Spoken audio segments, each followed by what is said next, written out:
الحمد للہ وکفا وسلام علی عبادہ الذین اصطفى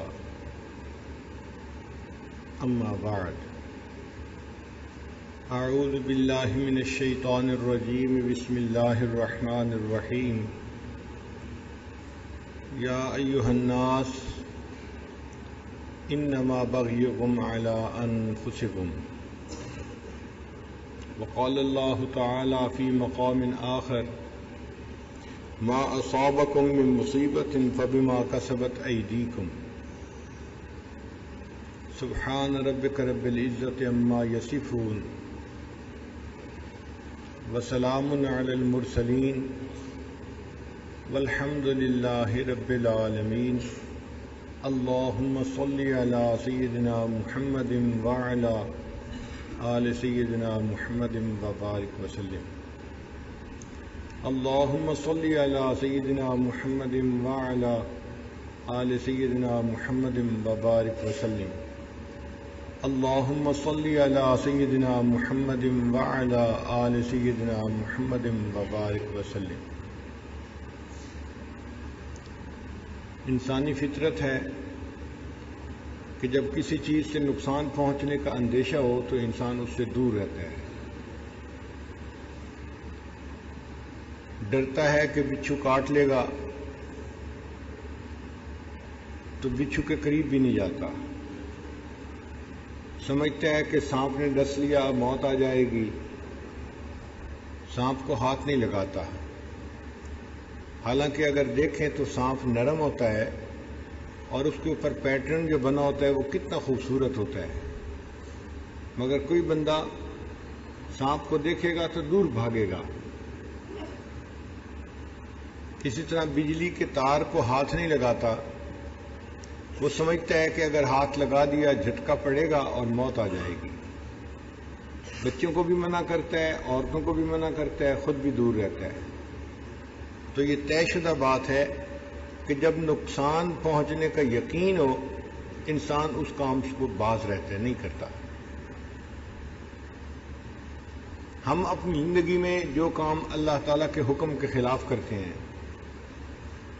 نبی علیہ الصلوۃ والسلام کی سنت کے خلاف کرتے ہیں، ان کو گناہ کہتے ہیں، اور ان گناہوں کی سزا آخرت میں بھی ملے گی اور دنیا میں بھی ملتی ہے۔ یہ اللہ تعالیٰ کا ایک نظام ہے جس کو قانون جزا اور سزا کہتے ہیں۔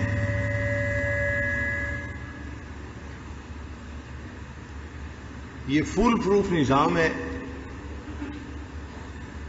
جو بندہ گناہ کرتا ہے وہ گناہوں کے بد اثرات سے بچ نہیں سکتا۔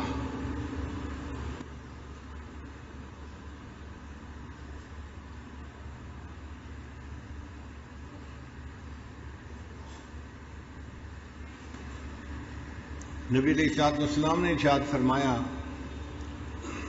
کہ جو بندہ گناہ کرتا ہے اللہ تعالیٰ اس کو رزق کی تنگی میں مبتلا کر دیتے ہیں۔ یہ نہیں ہوتا کہ اس کے پاس مال نہیں ہوتا، مال ہوتا ہے مگر ٹائٹ ہو جاتا ہے،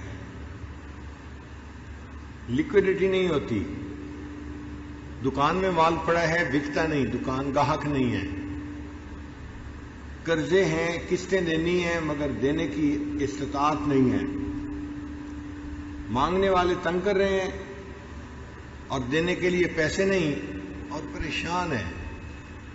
یہ اللہ تعالیٰ نے رزق کی پریشانی اس کو لگا دی۔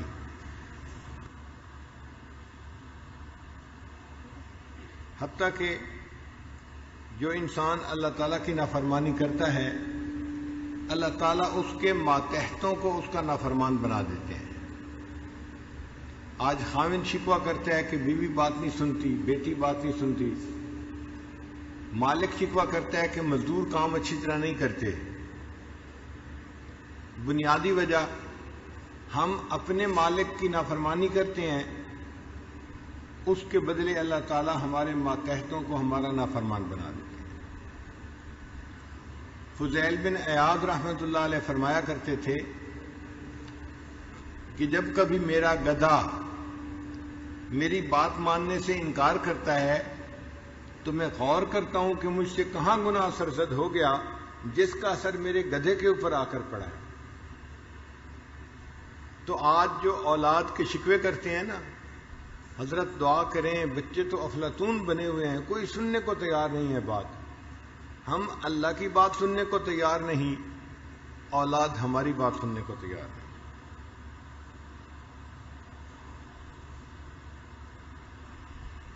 انسان اس کو محسوس کرے یا نہ کرے، مگر کہیں نہ کہیں اس کو گناہوں کی وجہ سے سزا مل رہی ہوتی ہے۔ بنی اسرائیل کا ایک عالم تھا، گناہ میں ملوث ہو گیا۔ اب چونکہ عالم تھا وہ ڈرتا بھی تھا، مگر نفس ایسا موٹا تھا کہ وہ گناہ کروا دیتا تھا، تو گناہ کرتا بھی تھا اور ڈرتا بھی تھا کہ کہیں میں سزا میں گرفتار نہ ہو جاؤں۔ 4-6 مہینے اسی طرح گزر گئے۔ ایک دن دعا کرتے ہوئے اس نے دعا مانگی کہ یا اللہ، میں 6 مہینے سے گناہوں میں مبتلا ہوں اور آپ مجھے کتنی ڈھیل دے رہے ہیں کہ ابھی تک آپ نے مجھے سزا نہیں دی۔ تو اللہ تعالیٰ نے اس کے دل میں بات ڈالی کہ میرے بندے، سزا تجھے مل رہی ہے، تجھے اس کا احساس نہیں ہے۔ تو وہ بڑا حیران ہوا، مجھے اس گناہ کی کون سی سزا مل رہی ہے؟ تو پھر بتایا گیا کہ جب سے تو نے یہ گناہ کیا ہے، ہم نے رات کے آخری پہر کے مناجات کی لذت سے تمہیں محروم کر دیا ہے۔ پھر اس کو محسوس ہوا کہ جب سے گناہ کرنے لگا ہوں مجھے کبھی دعا مانگتے ہوئے رونا آیا ہی نہیں ہے، دل سخت ہو گیا تھا، آنکھیں خشک ہو گئی تھی۔ وہ اس کو سزا ہی نہیں سمجھ رہا تھا اور اس کو سزا مل رہی تھی۔ یہ کوئی دنیا کا نظام نہیں ہے کہ جس میں خرابی کا اندیشہ ہو، یہ اللہ کا نظام ہے، فول پروف نظام ہے۔ ہم نے دیکھا ہے کہ جن ملکوں میں قانون اتنا سخت نہیں اپلائی ہوتا، وہاں پہ عوام شور مچاتے ہیں۔ کئی مرتبہ ہمیں امریکہ جانے کا موقع ملا تو جب ہم لاہور یا کراچی ایئرپورٹ پہ ہوتے ہیں نا، تو مسافروں کے انداز ہی اور ہوتے ہیں۔ ذرا سی بات پہ ایک دوسرے کے ساتھ بات کر رہے ہوتے ہیں، بحث کر رہے ہوتے ہیں، ایسے لگتا ہے جیسے کسی کو کسی کا ڈر خوف ہے ہی نہیں، کیونکہ ہر بندہ سمجھتا ہے کہ اگر کچھ ہو گیا تو میرے پولیس میں کنٹیکٹ ہیں، حکومت میں میرے کنٹیکٹس ہیں، تو میں اپنے مسئلے کو حل کر لوں گا۔ اور یہی سواریاں جب جہاز پہ بیٹھتی ہیں اور نیو یارک ایئرپورٹ پہ اترتی ہیں تو ہم نے انہی بندوں کو بڑے غور سے دیکھا، اتنے قانون کے پابند بن جاتے ہیں، کوئی منہ سے بات ہی نہیں نکالتا، اور لائن بنائی ہوئی ہوتی ہے اور آرام سے کھڑے ہوتے ہیں، نہ جلد بازی ہے نہ بحث مباحثہ ہے، سارے سیدھے ہوئے ہوتے ہیں۔ کیوں؟ اب ان کو پتا ہے کہ یہاں قانون کی گرفت ہے، اگر ہم کچھ کریں گے تو ہمیں فوراً سزا ملے گی، تو سزا ملنے کے ڈر سے انسان قانون کی پابندی کرتا ہے۔ اگر ہمارے دل میں یقین پکا ہو جائے کہ ہم اگر گناہ کریں گے تو اللہ تعالیٰ اس کی ہمیں سزا دیں گے، ہم گناہوں سے بچیں اور اللہ کے قانون کی پابندی کرنے والے بن جائیں۔ چنانچہ ہم سے پہلے بہت ساری قومیں آئیں، جن لوگوں نے انفرادی گناہ کیے ان کو انفرادی سزا ملی، اور جنہوں نے اجتماعی گناہ کیے ان کو اجتماعی سزا ملی۔ آثار الذنوب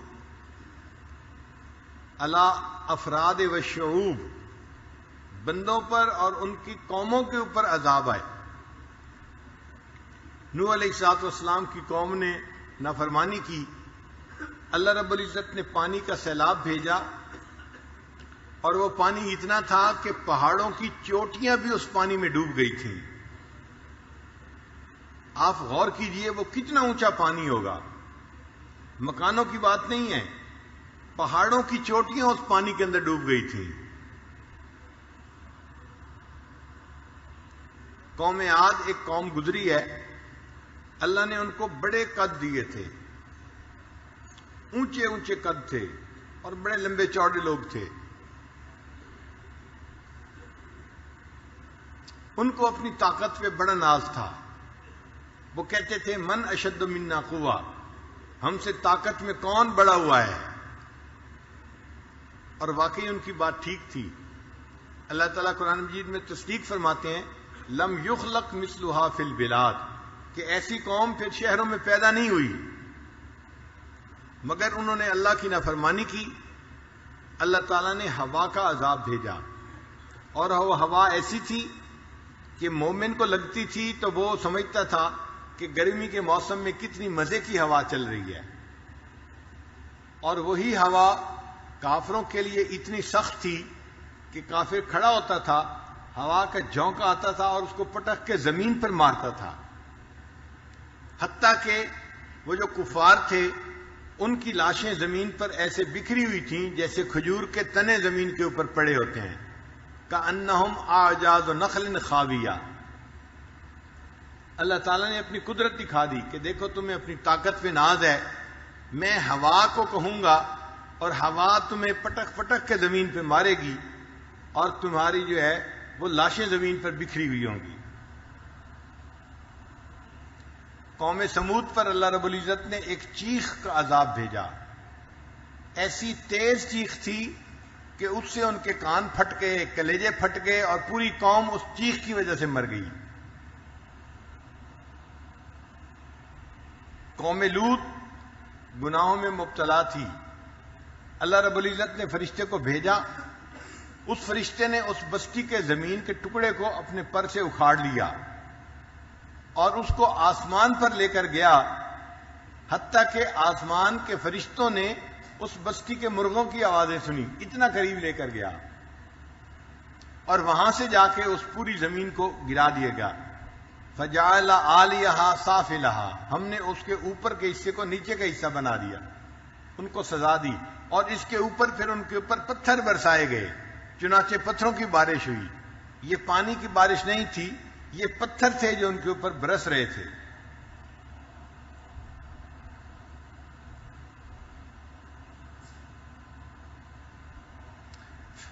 فرعون نے اللہ رب العزت کی نافرمانی کی. اللہ رب العزت نے اسے پوری قوم کے ساتھ دریا کے اندر غرق کر دیا. قارون نے اپنے مال کے باوجود اللہ تعالیٰ کی نافرمانی کی.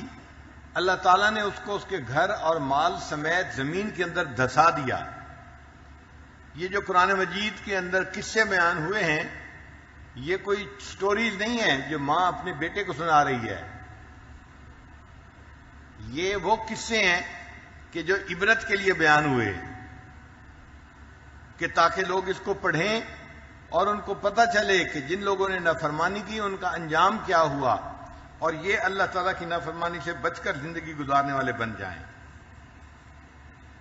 چنانچہ گناہوں کے جو مختلف اثرات ہوتے ہیں ان میں سے ایک اثر حرمان العلم، کہ بندہ علم سے محروم ہو جاتا ہے.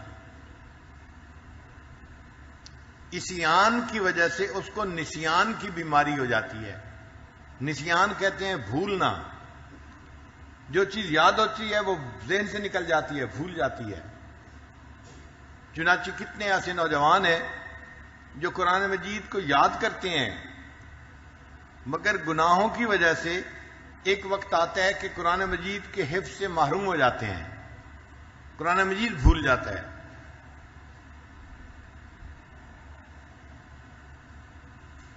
کتابوں میں واقعہ لکھا ہے، ایک نوجوان نے بدنظری کی تو ایک بزرگ نے اسے کہا کہ نوجوان، ایک وقت آئے گا کہ تجھے اس گناہ کی سزا ملے گی. چنانچہ 20 سال کے بعد وہ نوجوان قرآن مجید کو بھول گیا. یعنی اللہ تعالیٰ فوری سزا نہیں دیتے. اگر فوری سزا ہوتی کہ ادھر گناہ کیا ادھر تھپڑ لگ گیا تو پھر دنیا میں کوئی گناہ ہی نہ کرتا. اللہ تعالیٰ نے چوائس دی ہے کہ بندہ اپنی سمجھ سے گناہ کو چھوڑے. اس کو کہتے ہیں ڈیلے ریلے.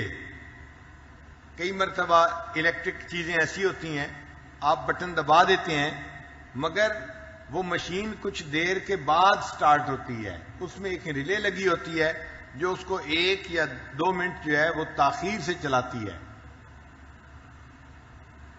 ایسے ایئر کنڈیشن آج کل آ رہے ہیں، آپ ان کا بٹن آن کر دیں، ان کا کمپریسر فوراً آن نہیں ہوتا، وہ 1 منٹ کے بعد آن ہوتا ہے۔ اسی طرح گناہوں کی سزا کا معاملہ ہے کہ انسان جس وقت گناہ کرتا ہے اسی وقت سزا نہیں ملتی، مگر یہ پکی بات ہے کہ مل کے ضرور رہتی ہے، انسان اس سے بچ نہیں سکتا۔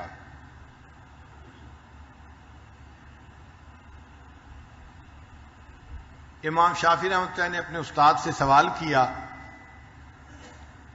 اور انہوں نے اس کا جواب دیا، تو امام شافعی رحمۃ اللہ نے اس کو شعر میں یوں کہا، شکوت الی وکیع سوء حفظی، کہ میں نے وکیع رحمۃ اللہ علیہ سے اپنے حفظ کی اندر کمی کوتاہی کا شکوہ کیا کہ میرا حافظہ کمزور ہے۔ فاوصانی الی ترک المعاصی، انہوں نے مجھے وصیت کی کہ اے نوجوان تم گناہ کرنا چھوڑ دو۔ فإن العلم نور من الہی، اس لیے کہ علم اللہ کا نور ہے، ونور اللہ لا یعطی لعاصی، اور اللہ کا نور کسی گناہگار کو عطا نہیں کیا جاتا۔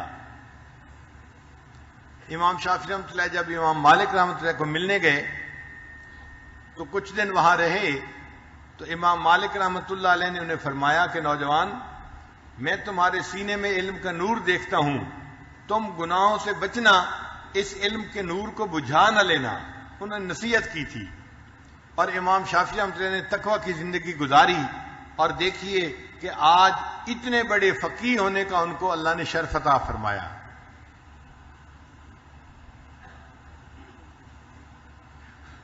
گناہوں کا دوسرا وبال دنیا میں جو پیش آتا ہے، حرمان الرزق، اللہ تعالیٰ بندے کا رزق جو ہے اس سے اس کو محروم کر دیتے ہیں، رزق کو تنگ کر دیتے ہیں۔ پیسے ہوتے ہیں مگر خرچ نہیں کر پاتا، قرضوں میں پھنس جاتا ہے۔ ایک صاحب میرے پاس آئے اور زاروں قطار رو رہے تھے، میں نے پوچھا کیا ہوا؟ کہنے لگا میں نے باہر 2 کنٹینر بھیجے تھے کینیڈا، وہ وہاں جا کے پھنس گئے، کلیئر نہیں ہوئے، اور 1 کنٹینر یہاں پھنس گیا اور 1 وہاں ہو گیا۔ اب میرا مال اتنا پھنس چکا ہے کہ میرے پاس فیکٹری چلانے کو پیسے نہیں ہیں، مزدوروں کی تنخواہ دینے کو پیسے نہیں ہیں۔ وہ بہت پریشان تھا، تو رزق تھا مگر اللہ نے اس کو ایسا دبایا کہ وہ پریشان تھا کہ میں زندگی کیسے گزاروں۔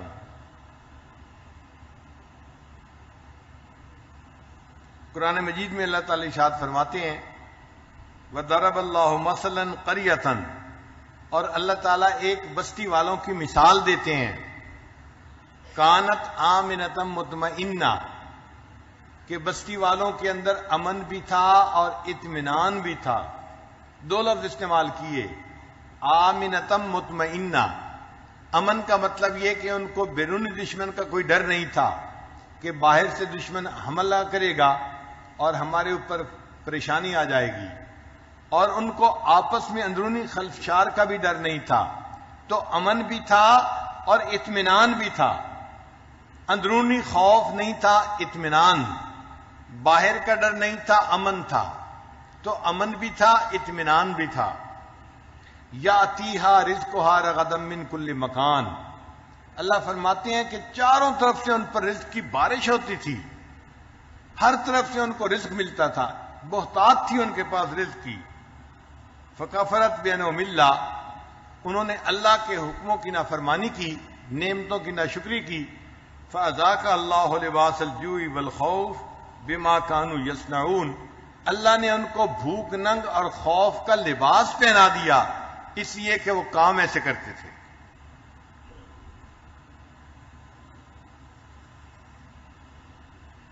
قرآن مجید میں ایک قوم کا تذکرہ ہے، اس کا نام تھا قوم سبا۔ یہ ایگریکلچر کرنے والی قوم تھی اور ان کے بڑے بڑے باغات تھے۔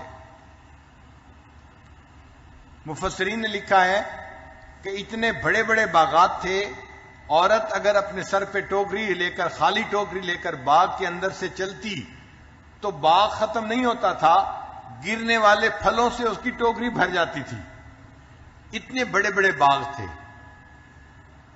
ہم جب بچپن میں قرآن پاک میں یہ پڑھتے تھے تو حیران ہوتے تھے کہ اتنے بڑے بڑے باغ، لیکن جب دنیا دیکھنے کا موقع ملا تو ہم نے دیکھا کہ واقعی بعض ملکوں میں بہت بڑے بڑے باغ ہوتے ہیں. ہم نے ایک ملک میں کیلے کا باغ دیکھا جو 120 کلومیٹر لمبا اور 50 کلومیٹر چوڑا تھا. میٹر کی بات نہیں ہے، کلومیٹر، یعنی 50 کلومیٹر گہرائی ہے، چوڑائی ہے، اور 120 کلومیٹر اس باغ کی لمبائی ہے. اور اس کے قریب ایئرپورٹ بنایا ہے. جو کیلے وہاں سے آتے ہیں وہ جہاز کے اوپر لوڈ ہو کے اسی وقت فریش جو ہے وہ یورپ چلے جاتے ہیں اور ان کو کمائی ہوتی ہے. ہم اپنی گاڑی کو تیز بھگا رہے تھے اور باغ ختم ہونے کا نام ہی نہیں لے رہا تھا. مجھے اس وقت قوم سبا کی بات یاد آئی کہ یہ باغ اگر اتنا بڑا ہے تو قوم سبا کے باغات بھی اتنے ہی بڑے ہوتے ہوں گے کہ گرنے والے پھلوں سے ٹوکری بھر جاتی تھی اور باغ ختم نہیں ہوتا تھا. اللہ تعالیٰ فرماتے ہیں لَقَدْ كَانَ لِسَبَإٍ فِي مَسْكَنِهِمْ آیَةٌ، قوم سبا کے مساکن میں تمہارے لیے بڑی نشانیاں ہیں. جنتان عن یمین و شمال، وہ جن راستوں پہ چلتے تھے اس کے دائیں بھی باغ ہوتا تھا اور اس کے بائیں بھی باغ ہوتا تھا. لگتا ہے کہ یہ ایسا شہر تھا کہ جہاں پر جو موسم ہے وہ ایگریکلچر کے لیے بہت سوٹیبل تھا. بعض ممالک میں ایگریکلچر کے لیے موسم بہترین ہوتا ہے، مثلا 30-32 ڈگری سے اوپر نہیں جاتا اور 7 ڈگری سے نیچے نہیں آتا. تو یہ ٹیمپریچر درختوں اور پودوں کے لیے بہترین ہے. اگر 7 سے نیچے 0 پہ آ جائے تو بھی درخت خراب ہوتے ہیں، اور اگر 30-32 سے اوپر چلا جائے تو بھی خراب ہوتے ہیں. اللہ نے موسم ہی ایسا بنا دیا تھا کہ درخت قدرتی طور پہ وہاں پہ خوب نشو و نما پاتے تھے. ہم نے ماوراء النہر میں سمرقند کے قریب ایک شہر دیکھا. اس شہر کا نام تھا شہر سبز، یعنی شہر کا نام ہی انہوں نے رکھا ہوا ہے شہر سبز، سبز شہر. اور جب ہم وہاں گئے تو واقعی اتنا سبزہ تھا، اتنا سبزہ تھا، پھل پھول درخت کے انسان حیران ہی رہ جائے. میں نے وہاں دیکھا کہ جو میٹل روڈ بنی ہوئی تھی، پکی روڈ بنی ہوئی تھی، اگر وہ کسی جگہ سے ٹوٹی اس کے اندر سے گھاس نکل رہا تھا، یعنی میٹل روڈ کے اندر سے گھاس نکل رہا تھا. اتنا سبزہ تھا اس شہر میں. اور مکانوں کی دیواروں کے اندر جو اینٹوں کا جوڑ ہوتا ہے پتھروں کا، وہ مٹی سے تھا اور اس مٹی میں سے سبزہ نکل رہا تھا. اس کا نام ہی شہر سبز تھا. تو یہ قوم سبا بھی ایسی قوم تھی کہ جس کے باغ بہت بڑے بڑے باغات تھے. دائیں بھی باغ ہوتے تھے راستے کے اور بائیں بھی باغ ہوتے تھے. اللہ فرماتے ہیں ہم نے انہیں کہا کلوا من رزق ربکم، تم اپنے رزق رب کا دیا ہوا رزق کھاؤ، واشکروا لہ، اور اپنے رب کا شکر ادا کرو. بلدۃ طیبۃ ورب غفور، کتنا پاکیزہ شہر ہے اور اللہ ان لوگوں کے گناہوں کو معاف کرنے والا ہے. مگر رزق کی بہتات کی وجہ سے وہ لوگ نافرمانی میں پڑ گئے، اور نافرمانی کا پھر وبال یہ ہوا اللہ نے ان کے اوپر عذاب بھیجا. اللہ قرآن مجید میں فرماتے ہیں ان کے جو پھلوں کے درخت تھے وہ سارے کے سارے ضائع ہو گئے، اور ان کے پاس چند بیری کے درخت اور چند کھٹے اور ترش قسم کے پھلوں کے درخت باقی رہ گئے. اور اللہ فرماتے ہیں کذالک جزیناہم بما کفروا، ذالک جزیناہم بما کفروا، ہم نے ان کی ناشکری کا ان کو یہ بدلہ دیا. وَهَلْ نُجَازِي إِلَّا الْكَفُورَ، اور ہم ناشکروں کو ایسے ہی سزا دیا کرتے ہیں. تو جس بندے کو اللہ تعالیٰ نعمتیں دیتا ہے وہ نعمتوں کی قدردانی کرے. اگر ناقدری کرے گا تو اللہ تعالیٰ اس بندے کو اس پر سزا دیں گے اور پھر وہ دوسروں کے لیے عبرت کا نشانہ بنے گا.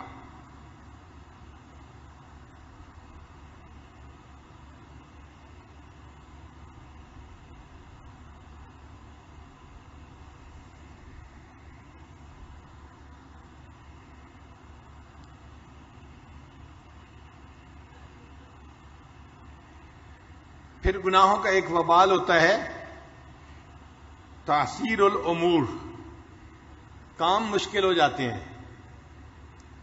وہ چاہتا ہے کہ کام کروں، کام مکمل نہیں ہوتے. روزانہ لنگوٹ باندھ کے میدان میں اترتا ہے، آج میں نے یہ کام مکمل کر دینے ہیں، اور کام سمٹتے نہیں ہیں، ہوتے ہوتے کام رہ جاتے ہیں۔ بہت سارے لوگ شکوے لے کے آتے ہیں، حضرت کیا کریں، بیٹی کی عمر اتنی ہو گئی، رشتہ نہیں ملتا۔ رشتہ دیکھنے والے آتے ہیں، پسند بھی کرتے ہیں، دوبارہ واپس نہیں آتے۔ حضرت بس رشتے کی بات ہوتے ہوتے رہ جاتی ہے۔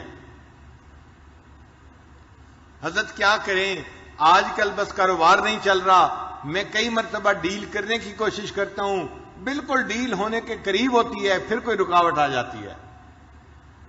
تو یہ جو کاموں میں رکاوٹیں ہیں، یہ گناہوں کا نتیجہ ہوتی ہیں۔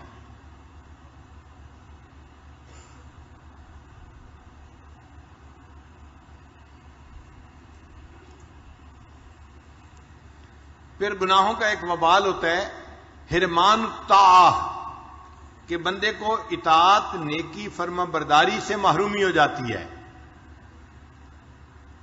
حضرت کیا کریں، فجر میں آنکھ ہی نہیں کھلتی۔ ایک صاحب کہنے لگے کہ حضرت میں 4 الارم لگاتا ہوں، 4 گھڑیوں پہ، اور چاروں الارم بجتے ہیں، میری نیند اتنی گہری ہوتی ہے، میں چاروں بند کر دیتا ہوں، سویا پڑا رہتا ہوں، فجر کی نماز قضا ہو جاتی ہے۔ اور پہلے تو میری بیوی کی آنکھ کھل جاتی تھی اور وہ مجھے جگا دیتی تھی، اب اس کی بھی آنکھ نہیں کھلتی اور ہم دونوں کی نماز قضا ہوتی ہے۔ تو میں نے اسے کہا کہ آپ میاں بیوی دونوں کسی نہ کسی الٹے سیدھے کام میں ملوث ہیں۔ کہنے لگے جی ہم رات کو مووی دیکھتے ہیں۔ بھئی اگر آپ میاں بیوی مل کے مووی دیکھیں گے پھر اس کا بد اثر تو آنکھوں کے سامنے آئے گا نا، فجر سے محرومی، تہجد سے محرومی، تلاوت کرنے کو دل ہی نہیں چاہتا۔ ایک عالم بیت ہوئے اور انہوں نے اعتکاف کیا ساتھ، تو میرے پاس آئے اور زاروں قطار رونے لگ گئے۔ میں نے پوچھا آپ اتنا کیوں رو رہے ہیں؟ کہنے لگے میں حافظ قرآن ہوں، مگر میرے اوپر گناہوں کا ایسا وبال تھا کہ پچھلے 9 سالوں میں میں نے ایک دفعہ بھی قرآن مجید مکمل نہیں پڑھا۔ حافظ قرآن ہو بندہ اور 9 سال میں ایک دفعہ بھی قرآن پڑھنے کی توفیق نہ ملے، یہ اطاعت سے محرومی گناہوں کی وجہ سے ہوتی ہے۔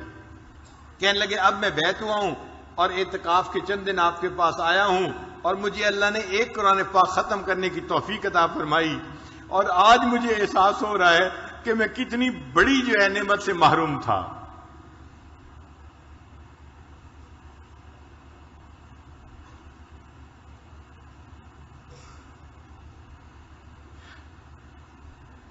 چھٹا اثر گناہوں کا بیماریاں۔ چنانچہ جو انسان گناہوں میں ملوث ہوتا ہے اللہ تعالیٰ اسے مختلف طرح کی بیماریوں میں ملوث کر دیتے ہیں۔ کئی نوجوانوں کو ہم نے دیکھا 22 سال کی عمر میں ان کو جوڑوں کا درد ہوتا ہے۔ اب بتائیں کہ 22 سال کی عمر تو عین جوانی کی عمر ہوتی ہے، اب 22 سال کی عمر میں اس کو اگر جوڑوں کا درد ہے تو یہ زندگی کیسے گزارے گا؟ ایک 24 سال کا لڑکا میرے پاس آیا، حضرت مجھے دل کی بیماری ہے، ایک دفعہ ہارٹ اٹیک ہو چکا ہے اور میں بڑا پریشان ہوں۔ 24 سال کی عمر تو ایسی اندھی جوانی ہوتی ہے کہ بندے کو پتہ ہی نہیں چلتا، اور اس کو 24 سال کی عمر میں ہارٹ اٹیک ہو رہا ہے۔ یہ بیماریاں گناہوں کی وجہ سے آتی ہیں۔ ہمارے ایک بہت قریبی دوست تھے، آفیسر تھے، انہوں نے ایک مرتبہ اپنی بیٹی کا قصہ خود سنایا، نام بتانا مناسب نہیں ہے، بس آفیسر ہی سمجھ لیجئے۔ وہ مجھے کہنے لگے اللہ نے مجھے اتنی خوبصورت بیٹی دی، اتنی خوبصورت بیٹی دی کہ لاکھوں میں نہیں کروڑوں میں اتنی خوبصورت بچی کوئی نہیں ہوگی، کروڑوں میں۔ اتنا دودھ کی طرح اس کا سفید رنگ، اتنے پیارے اس کے بال، اتنا خوبصورت اس کی آنکھیں، جو اس کو دیکھتا تھا لٹو ہو جاتا تھا، ہر عورت اس کو آ کے دیکھتی تھی۔ کہنے لگا کہ میرے گھر میں عورتوں کا، محلے کی عورتوں کا مجمع لگا رہتا تھا، عورتیں کہتی تھیں کہ اس کے گھر کے قریب سے ہم گزرتی ہیں، ہمارا دل چاہتا ہے ہم اس بچی کو دیکھیں، ہم بچی کو دیکھنے کے لیے آئے ہیں۔ کہنے لگی وہ بچی ذہین بھی اتنی تھی کہ بلا کی ذہین، اس کو میڈیکل میں داخلہ مل گیا اور وہ میری بیٹی ڈاکٹر بن گئی۔ اور ڈاکٹر بھی ایسی کانفیڈنٹ تھی کہ سرجن ڈاکٹر بنی. کہنے لگا خوبصورت بھی تھی اور قابل بھی تھی، سرجن ڈاکٹر بھی تھی. اس کو ہاسپٹل میں ایک بہت اچھی جاب مل گئی. اب جب اس کی عمر 28 سال ہوئی تو میں نے اس کے لیے رشتے ڈھونڈنے شروع کیے. کہنے لگے رشتے کا نام لینا تھا کہ رشتوں کی تو بھرمار لگ گئی. ہمارے پاس اس بچی کے لیے 100 رشتے تقریباً آئے. اب ہم میاں بیوی پریشان تھے کس کو ہاں کرے اور کس کو نہ کرے. یہ وزیر کا بیٹا ہے، یہ امیر کا بیٹا ہے، یہ فیکٹری والے کا بیٹا ہے، یہ بزنس مین کا بیٹا ہے، اور بڑے بڑے نامی گرامی خاندانوں کے رشتے بیٹی کے لیے. ہم چاہتے تھے کہ کوئی رشتہ فائنل کر دیں، مگر میری بیٹی کے اندر عجب اور تکبر بہت تھا. جو رشتہ آتا وہ کوئی نہ کوئی اس کے اندر عیب نکال دیتی. یہ لڑکا تو دیہاتی نظر آتا ہے، میں اس سے شادی نہیں کروں گی. اور کئی مرتبہ کہتی لڑکا تو ٹھیک ہے، ڈاکٹر ہے، مگر اس لڑکے کی ماں دیہاتی ہے، میرا گزارا نہیں ہوگا. لڑکے کی ماں دیہاتی ہے، اس پہ رشتہ نہ کر دیتی. کہنے لگے کہ 2-4 سال تو اسی طرح گزر گئے. روز کا کام تھا، رشتے آتے اور بچی نہ کر دیتی. اور ہمیں رشتے پسند بھی آتے کہ لڑکا سمجھدار ہوتا، تعلیم یافتہ ہوتا، اور اچھا اس کا کام کاروبار ہوتا، مال پیسے والا ہوتا، سارے وسائل اس کے پاس ہوتے، مگر بچی کا دل مطمئن ہی نہیں ہوتا تھا. اور جب ہم اسے کہتے کہ بیٹی رشتہ تو اچھا ہے، تو بیٹی آگے سے جواب دیتی ان رشتوں کا کیا، یہ تو سینکڑوں رشتے جو ہے آ سکتے ہیں، ان کا کیا ہے. کہنے لگے کہ 3-4 سال کے بعد اس کی عمر 34 سال ہو گئی. اب رشتے آنے ذرا کم ہو گئے، مگر بچی کو پھر بھی یقین تھا کہ میرے لیے ضرور اچھا رشتہ آئے گا. رشتے والوں کو آخر کیا چاہیے جو میرے پاس نہیں ہے. اس کو ناز تھا اپنے حسن پہ، اپنی تعلیم پہ، اپنی سمجھداری پہ. کہنے لگا کہ پھر اس کے تکبر کی وجہ سے ایک عذاب آیا. باپ اپنی بیٹی کا واقعہ خود سنا رہا ہے. کہتے کہ میری بیٹی کے اوپر عذاب آیا. اس نے کسی مریض کی سرجری کی، اور سرجری کرنے کی وجہ سے اس کو کوئی ایسا انفیکشن ہوا کہ میری بیٹی کے ہاتھوں کی جو جلد تھی وہ ساری کی ساری ایسے ہو گئی جیسے مردہ ہوتی ہے، کسی بوڑھے کی ہوتی ہے. اب بچی خوبصورت ہے، نوجوان ہے، مگر دونوں ہاتھوں کی جلد جو ہے وہ ایسے ہے جیسے کوئی 90 سال کا بوڑھا ہوتا ہے. ہاتھ بدنما بن گئے. اب وہ اپنے ہاتھوں کو ظاہر بھی نہیں کرتی تھی. اب رشتہ دیکھنے والے آتے تو وہ ان کے سامنے آتی تو اپنے ہاتھوں کو اپنے دوپٹے میں چھپاتی تھی. تو لوگ بھی پریشان ہوتے کہ یہ ہاتھ کیوں نہیں دکھا رہی، اور جس کی نظر پڑ جاتی تھی ہاتھوں پہ وہ رشتہ جو ہے ریجیکٹ کر کے چلے جاتے تھے. اب جب رشتے ریجیکٹ ہونے لگے تو میری بیٹی کو فکر لاحق ہوئی. کہنے لگا کہ پھر پریشان ہوئی. مجھے کہتی ابو آپ کوئی رشتہ سلیکٹ کر لیں، اب میری عمر 36 سال ہو گئی ہے، لیکن جس سے رشتہ کرنے کی ہم کوشش کرتے وہ ویسے لڑکی کو دیکھتے تو پسند کرتے تھے، جب اس کے دونوں ہاتھوں کو دیکھتے تھے تو ریجیکٹ کر دیتے تھے. ساس نہیں مانتی تھی، نند نہیں مانتی تھی، لڑکا نہیں مانتا تھا. ہم ایسی لڑکی سے شادی نہیں کر سکتے، ہو سکتا ہے بیماری بڑھ جائے اور پورے جسم کی جلد ایسی بن جائے، ہم اس لڑکی کے ساتھ کیسے گزارا کریں گے. کہنے لگے کہ پھر ایسا وقت آیا کہ رشتے آنے ہی بند ہو گئے. کہتے ہیں کہ میں باپ ہوں، اپنی بیٹی کی بات بتا رہا ہوں. ایک ایسا وقت آیا، وہ میری بیٹی جو نماز نہیں پڑھتی تھی وہ رات کو تہجد پڑھتی تھی اور اس کے آنسوں سے مسلح تر ہو جاتا تھا. وہ اللہ سے اپنے لیے بہتر رشتہ مانگتی تھی اور رشتہ نہیں ملتا تھا. میں نے اپنی بیٹی کو جو ذلیل ہوتے دیکھا تو میں باپ ہو کے بتا رہا ہوں کہ واقعی انسان گناہ کرتا ہے، اس کی سزا آخرت میں تو اس کو ملے گی صحیح، اللہ تعالیٰ دنیا میں بھی اس کی سزا بندے کو دے دیتے ہیں. ایسا اس کا تکبر ٹوٹا کہ ایک دن مجھے کہنے لگی ابو آپ کسی ریڑھی والی سے ہی میری شادی کر دیں، اب تو میری عمر 40 کے قریب ہونے لگ گئی ہے. اب وہ ڈاکٹر جس کو اپنے حسن پہ ناز تھا، جو سمجھتی تھی میں حور پری ہوں اور کروڑوں میں میری جیسی کوئی خوبصورت نہیں، وہ بچی اپنے باپ کو کہہ رہی ہے بھلے کسی ریڑھی والی سے ہی اب میری شادی کر دیں، میری عمر 40 سال ہونے کو ہے. تو گناہوں کی سزا مختلف شکلوں میں ملتی ہے. ان میں سے ایک شکل بیماری بھی ہوتی ہے.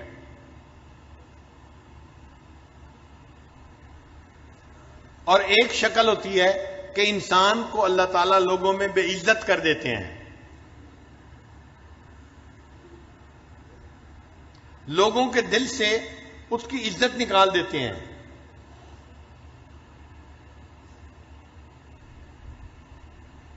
وَمَن يُهِنِ اللَّهُ فَمَا لَهُ مِن مُكْرِمٍ، اور جسے اللہ ذلیل کرنے پہ آتے ہیں اسے عزت دینے والا کوئی نہیں ہوتا. ایک آفیسر تھا 21 گریڈ کا. 21 گریڈ کا آفیسر بڑا آفیسر ہوتا ہے. یہ ڈپٹی کمشنر سے بھی اونچے گریڈ کا بندہ ہوتا ہے، یوں سمجھ لیں برابر کے گریڈ کا. وہ رشوت لیتا تھا اور مال پیسہ اس کے پاس بہت تھا. اس کی ذرا کہانی سن لیجئے، یہ حقیقی کہانی ہے. اس بندے نے ایک کالونی کے اندر پلاٹ خریدا اور بہترین گھر بنایا. پھر وہ اپنے گھر کے اندر شفٹ ہو گیا. جب گھر کے اندر شفٹ ہوا تب اس کو پتا چلا کہ گھر کے بالکل ساتھ مسجد تھی اور مسجد کی اذان کی آواز اس کے گھر میں آتی تھی. اب جو نیک بندہ ہے وہ تو خوش ہوتا ہے کہ مسجد کا پڑوس مل گیا. جو فسق و فجور میں پڑا ہوتا ہے، بے نمازی ہوتا ہے، اس کو مسجد کا پڑوس نہیں چاہیے ہوتا. چنانچہ یہ رات کو سویا ہوا تھا، مؤذن نے فجر کی اذان دی، اس کی آنکھ کھل گئی. اب اس کو بڑا غصہ آیا کہ اس نے میری نیند خراب کر دی. صبح اٹھا تو اس نے مؤذن کو بلوایا اور مؤذن کو کہا کہ تم فجر کی اذان سپیکر پہ مت دیا کرو، میری نیند خراب ہوتی ہے. مؤذن نے جا کے محلے کے لوگوں کو بتایا. انہوں نے کہا کہ بھئی ہم تو بوڑھے ہیں، گھڑی کا ٹائم دیکھ نہیں سکتے، ہم تو اذان کی آواز سنتے ہیں فجر میں تو مسجد میں آتے ہیں. اگر آفیسر صاحب کو پرابلم ہے تو یہ اپنا گھر مسجد سے دور کہیں جا کر خرید لیں. کیوں انہوں نے قریب خریدا ہے؟ یہ جگہ بدلیں، مسجد تو نہیں بدل سکتی. تم اذان کی آواز دو سپیکر پہ. تو مؤذن نے اگلے دن پھر سپیکر پہ اذان دے دی. اب اس بندے کی جب پھر نیند خراب ہوئی، اس کو بڑا غصہ. میں نے مؤذن کو بلا کے کہا بھی تھا اذان کی آواز نہ دینا فجر کے وقت میں سپیکر پہ، اس نے میری بات نہیں مانی. اس نے دن میں اس مؤذن کو بلایا اور اس کو پھر اس نے ایک تھپڑ لگایا. میں نے تجھے نہیں کہا تھا؟ تجھے میری بات سمجھ نہیں آئی تھی؟ میں فارسی بول رہا تھا، تو کیوں نہیں سمجھا؟ کیوں تو نے اذان دی؟ اب مؤذن کو جو تھپڑ پڑا وہ بیچارہ تو صبر کر گیا، مگر اللہ کا نظام حرکت میں آ گیا. اب اس آفیسر کے اوپر پکڑ آئی، اور وہ پکڑ کیسی تھی کہ اس کے دونوں بازوؤں کے اوپر فالج کا اٹیک ہو گیا اور دونوں بازو اس کے یوں سینے کے اوپر لگ گئے. اب بازو لمبے بھی نہیں کر سکتا اور بازو یہاں پر ہیں اور وہ کام بھی نہیں کر سکتا. جب کام نہیں کر سکتا تو دفتر والوں نے اس کی نوکری سے چھٹی کروا دی.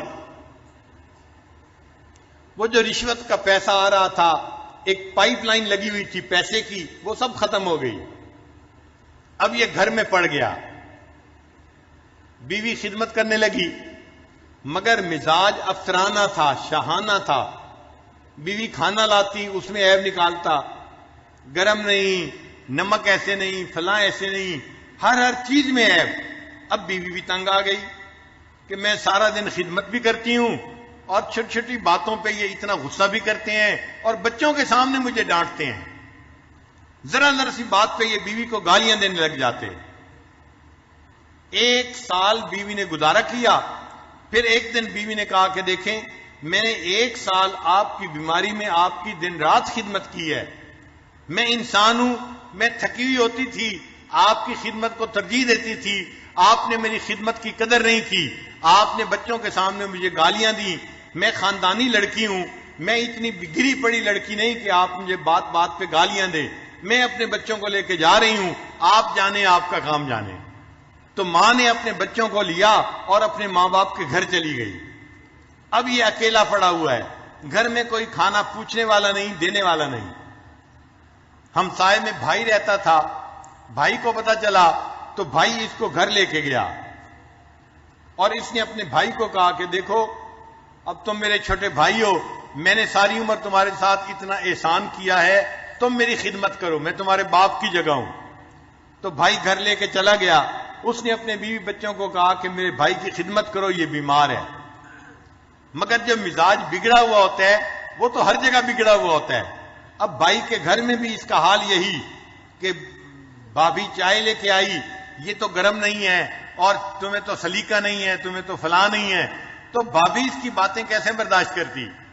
اس نے چند دن دیکھا. چند دن کے بعد اس نے اپنے خاوند کو کہا یا تو تم بھائی کو گھر پہ رکھ لو یا پھر مجھے گھر پہ رکھو، ورنہ میں گھر سے جا رہی ہوں. اب بھائی کو اپنا گھر بھی ٹوٹتا نظر آیا. ایک دن بھائی نے آ کے اس کو سمجھایا، میری بیوی آپ کی خدمت کرتی ہے، میرے بچے آپ کی خدمت کرتے ہیں، آپ ان کو کیوں ڈانٹتے ہیں، کیوں ان سے غصے ہوتے ہیں؟ اس نے بھائی کو بھی جو ہے وہ سنانی شروع کر دی. تم رن مرید ہو، تم بیوی کے جو ہے وہ جو ہے غلام ہو، تم کوئی انسان ہو، تم مرد ہو، تمہارا یہ حال ہے، تمہارا یہ حال ہے. اب جب اس نے بھائی کو اس کے بچوں کے سامنے ڈانٹا تو بچوں نے اپنے باپ سے کہا ابو جی اس بھائی کو یہاں سے چھٹی کراؤ. بھائی کو بھی غصہ آیا. تقریباً دن کے کوئی 9 بجے تھے، گرمی کا موسم تھا. اس نے اپنے بچوں کے ساتھ اس کی چارپائی کو اٹھایا اور اٹھا کے اس کو باہر جا کر گلی کے اندر رکھ دیا. سڑک تھی دروازے کے اوپر. اب یہ سڑک کے کنارے پڑا ہوا ہے اور اس کی جو ہے وہ پوچھنے والا کوئی نہیں، اس کو کھانا دینے والا کوئی نہیں. جب سورج اور بلند ہوا تو گرمی بھی تھی، پسینہ بھی تھا، اور اللہ کی شان دیکھیں اس دوران اس کو ٹانگوں پہ فالج ہوا اور اس کی ٹانگیں بھی جیسے ہاتھ سینے پہ لگے ہوئے تھے، ٹانگیں بھی سینے کے ساتھ لگ گئیں. اب یہ گوشت کا لوتھڑا بن گیا، نہ ہاتھ ہلا سکتا ہے نہ پاؤں ہلا سکتا ہے، صرف دیکھ سکتا ہے، بول سکتا ہے. سڑک کے کنارے پڑا ہوا ہے. اب اس کو بھوک لگی ہوئی ہے چونکہ 1-2 دن سے اس نے کھایا نہیں تھا. اب جب اس نے آتے جاتے لوگوں کو دیکھا تو لوگوں سے بھیک مانگنی شروع کر دی. اللہ کے نام پہ مجھے دے دو، میں بھوکا ہوں، مجھے بہت بھوک لگی ہوئی ہے. جس اللہ کا نام سننا اس کو گوارا نہیں تھا، اذان ہوتی تھی اس کی نیند خراب ہوتی تھی، آج سڑک کے کنارے پڑے اسی اللہ کے نام پہ لوگوں سے بھیک مانگ رہا ہے، مجھے اللہ کے نام پہ کچھ دے دو. ایک کالج کا لڑکا جا رہا تھا، اس نے اس کو 10 روپے نکال کے دیے. یہ کہنے لگا بچہ میں اس 10 روپے کا کیا کروں گا، نہ میں چل سکتا ہوں نہ آ جا سکتا ہوں، مجھے تو بھوک لگی ہے، روٹی لا کے دو. اس نے روٹی قریب سے خریدی اور لا کے دی. جب روٹی لا کے دی اس نے تو یہ کہنے لگا کہ میں اپنے ہاتھ سے تو روٹی توڑ کے کھا نہیں سکتا، آپ پلیز مجھے روٹی کھلا بھی دیں. وہ لڑکا کہنے لگا مجھے تو کالج جانا ہے اور دیر ہو رہی ہے، میں نے روٹی لا کے دے دی، اب کھلانے کا ٹائم تو میرے پاس نہیں ہے، میں یہ روٹی رکھ کے جا رہا ہوں. جب اس نے روٹی زمین کے اوپر رکھی تو یہ سوچنے لگا کہ زمین پہ رکھی روٹی تو میں اٹھا کے کھا نہیں سکتا، نہ ہاتھ کام کرتے ہیں نہ پاؤں کام کرتے ہیں. تو یہ اس لڑکے کو کہنے لگا زمین پہ روٹی نہ رکھیں، مجھے پکڑا دیں. اس نے ہاتھ میں پکڑانی چاہی، اس کے ہاتھ کی انگلیاں ہلتی نہیں تھی، یہ ہاتھ میں روٹی نہیں پکڑ سکا. پھر کہنے لگا اچھا تم مجھے میرے پاؤں میں روٹی پکڑا دو. اس نوجوان نے اس کے جو پاؤں تھے سینے کے اوپر رکھے ہوئے، اس کے انگوٹھے اور انگلی کے درمیان روٹی ڈال دی اور اس نے اس کو تھوڑا سا گرپ کر لیا. اب پاؤں سے روٹی پکڑی ہوئی ہے اور منہ سے نوچ کے اس کو کھا رہا ہے. جس اللہ کی نافرمانی کرتا تھا اس اللہ نے دکھا دیا، دیکھو جب میری سزا آتی ہے تم سڑک کے کنارے کتے کی طرح اپنے پاؤں سے روٹی پکڑ کے منہ سے نوچ کے کھاؤ گے. یہ وہ آفیسر تھا جس کی بڑی عزت تھی، بڑا مال تھا، بڑا اس کا مکان تھا، بڑی گاڑی تھی، اور آج سڑک کے کنارے پاؤں کی انگلیوں کے درمیان روٹی پکڑ کے یہ اپنے منہ سے اس روٹی کو نوچ کے کھا رہا ہے.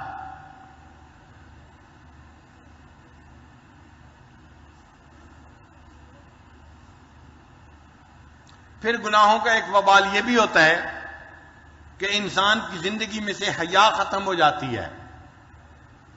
چنانچہ گناہوں کی وجہ سے بیوی سے حیا رخصت ہو گئی، بیٹی سے حیا رخصت ہو گئی، بیٹے سے حیا رخصت ہو گئی، پورے گھرانے سے حیا رخصت ہو جاتی ہے.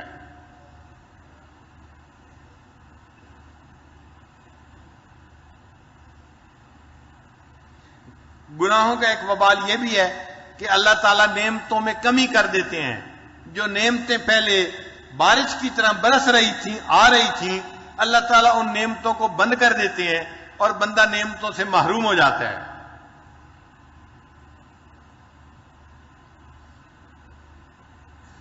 اور ایک گناہوں کا وبال یہ ہے کہ انجانا قسم کا خوف دل میں آ جاتا ہے، وجہ بھی کوئی نہیں ہوتی مگر اینگزائٹی ہوتی ہے، طبیعت کے اندر ایک خوف ہوتا ہے، یہ نہ ہو جائے وہ نہ ہو جائے، کبھی ٹیکس والوں کا خوف، کبھی ایکسائز والوں کا خوف، کبھی پڑوسی کا خوف،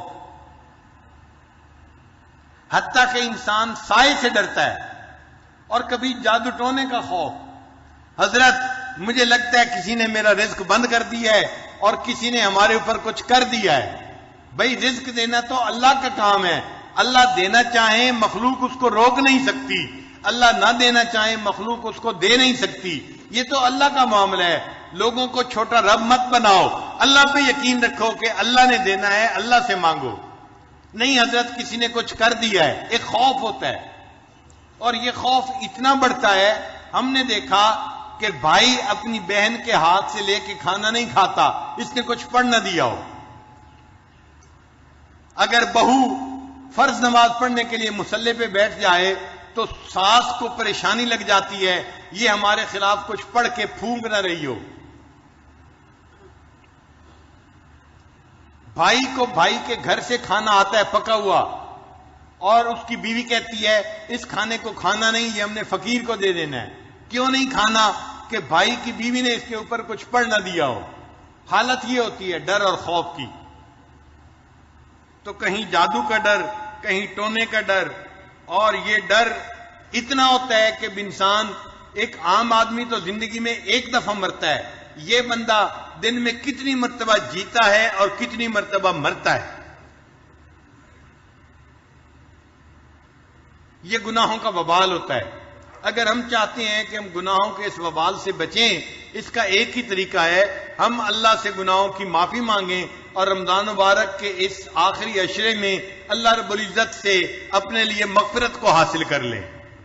نبی علیہ السلام نے ارشاد فرمایا اولھا رحمتن، یہ رمضان کا پہلے 10 دن رحمت کے ہوتے ہیں، اوسطھا مغفرتن، درمیان کے 10 دن مغفرت کے ہوتے ہیں، وآخرھا عتق من النار، اور آخری 10 دن آگ سے آزادی کے ہوتے ہیں۔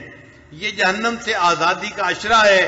ہم اس وقت میں اپنے رب سے خوب دعائیں مانگیں، اللہ ہم نافرمان بنے رہے، ہم بھولے رہے، ہم گناہ کرتے رہے، اے مالک آج اس وقت آپ کے گھر میں حاضر ہے، رمضان مبارک کا مبارک وقت ہے، اللہ ہمارے پچھلے گناہ معاف کر دیجئے اور آئندہ گناہوں سے ہماری حفاظت فرما دیجئے۔ اللہ نے قسمت سے ہمیں ایک اور رمضان دے دیا، ایک اور موقع دے دیا، اس موقع سے فائدہ اٹھائیے۔ یہ گولڈن چانس ہے، یہ سنہری موقع ہے جو اللہ نے ہمیں عطا کر دیا ہے۔ اکیلا آدمی دعا مانگے پتہ نہیں قبول ہوتی ہے یا نہیں ہوتی، جب کئی لوگ مل کے دعا مانگتے ہیں اللہ کو مجمع کے اوپر ترس آتا ہے۔ حدیث مبارکہ میں ہے نبی علیہ السلام نے ایک مرتبہ واعظ فرمایا، واعظم بلیغا، بڑا مؤثر واعظ تھا، اس کو سن کے ایک صحابی کے اوپر گریہ طاری ہوا اور وہ صحابی اونچی آواز سے رونے لگ گئے۔ جب وہ اونچی آواز سے رونے لگے، مجلس ختم ہوئی، اللہ کے پیارے حبیب صلی اللہ علیہ وسلم نے فرمایا اس کا رونا اللہ کو اتنا پسند آیا کہ اس اکیلے کے رونے کی وجہ سے اللہ نے پورے مجمع کے گناہوں کو معاف فرما دیا۔ تو اتنے بڑے مجمع میں کوئی تو ہوگا جس جوان کا رونا اللہ کو پسند آ جائے، جس بوڑھے کے آنسو اللہ کو پسند آ جائیں، جس بچے کا ہاتھ اٹھے اللہ کو پسند آ جائیں، اور اس کی برکت سے اللہ ہمارے بھی گناہوں کو معاف فرما دے۔ اور ویسے بھی یہ رمضان مبارک کا آخری جمعہ ہے، جمعۃ الوداع ہے، تو اس جمعہ کے دن اور بھی دعائیں قبول ہوتی ہیں۔ آج کے دور میں، آج کے اس وقت میں ہم اللہ تعالیٰ سے خوب دعائیں مانگیں، اور اس مجمع میں بہت سارے لوگ مسافر ہیں۔ حدیث پاک میں آتا ہے اللہ تعالیٰ مسافر کی دعاؤں کو قبول فرماتے ہیں، تو مسافرین بھی ہیں، اللہ کے سامنے دعائیں مانگیں گے، اللہ ان کی دعاؤں کو بھی قبول فرمائیں گے۔ اور معتکفین بھی ہیں، یہ معتکفین تو اللہ کے در کی چوکھٹ پکڑ کے بیٹھے ہوئے ہیں، اے مالک اگر تو در نہ کھولے گا تو میں بھی در نہ چھوڑوں گا، اگر تو در نہ کھولے گا تو میں بھی در نہ چھوڑوں گا۔ اے اللہ بیوی بچوں کو چھوڑ دیا، گھر کو چھوڑ دیا، ہم آ کے آپ کے دروازے پر بیٹھ گئے اور آپ کے در کی چوکھٹ کو پکڑ لیا ہے۔ اے اللہ اپنی رحمت کا دروازہ کھول دیجئے، ہمارے گناہوں کو معاف فرما دیجئے۔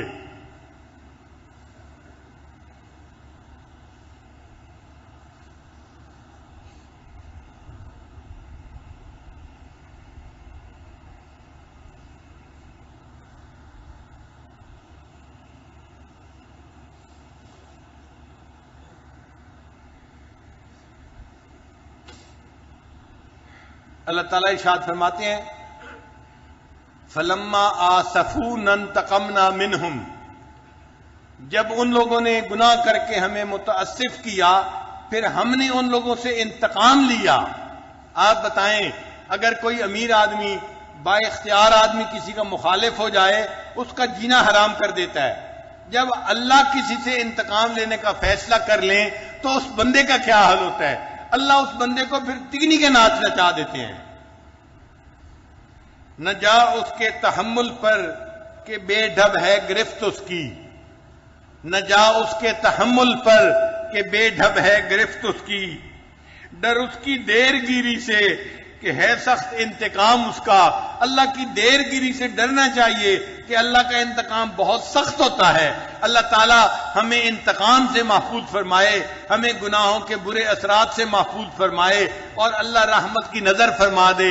قرآن مجید میں اللہ فرماتے ہیں میرے بندو تم نے اگر گناہ کیے تو مایوس نہ ہونا، میرے در پر آ کر اگر تم گناہوں کی معافی مانگو گے میں پروردگار تمہارے گناہوں کو معاف فرما دوں گا۔ تو آج اس وقت میں اللہ رب العزت نے ہمیں جمعہ کے لیے مسجد میں آنے کی توفیق عطا فرمائی۔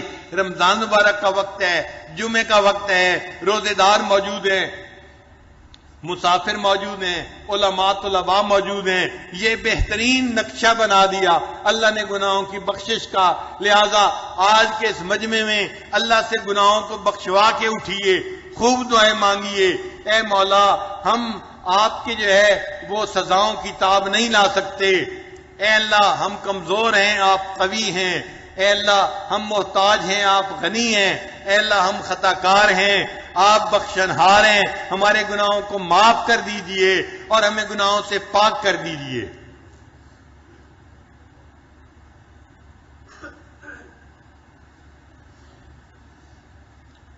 ایک نوجوان کسی بزرگ کی بات سن رہا تھا، اس نے سچی توبہ کر لی گناہوں سے، تو انہوں نے پوچھا کہ بھئی تم نے کس بات پہ توبہ کی؟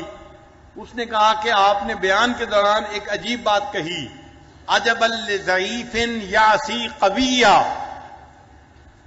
تعجب ہے اس کمزور کے اوپر جو اتنے قوی کی رب کی نافرمانی کر رہا ہوتا ہے۔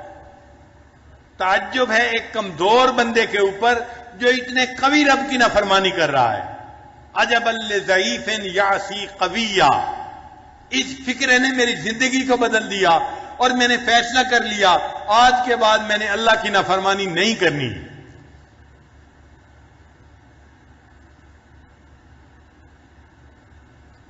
اللہ تعالیٰ ہمارے گناہوں کو معاف فرما دے اور آج جمعہ کی اس نماز سے اللہ تعالیٰ ہمیں بخشائے اٹھا دے۔ وآخر دعوانا ان الحمد للہ رب العالمین۔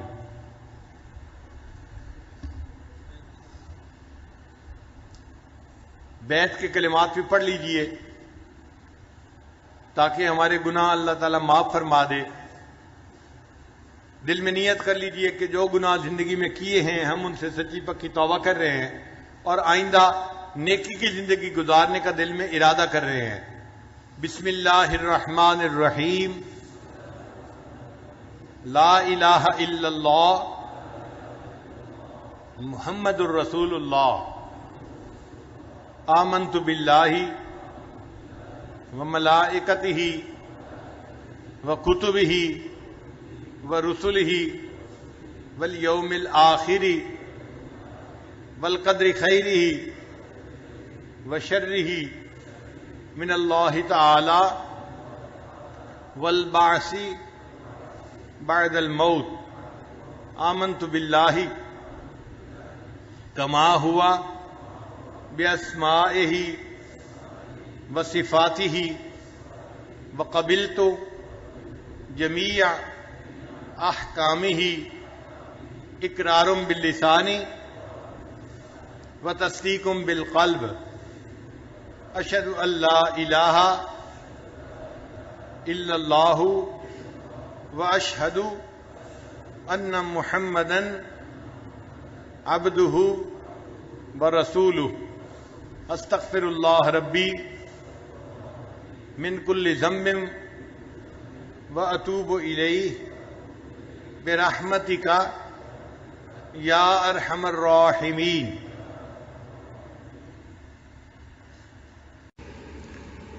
الحمد للہ وکفا وسلام علی عبادہ الذین اصطفیٰ اما بعد اعوذ باللہ من الشیطان الرجیم بسم اللہ الرحمن الرحیم یا ایہا الناس انما بغیکم علی انفسکم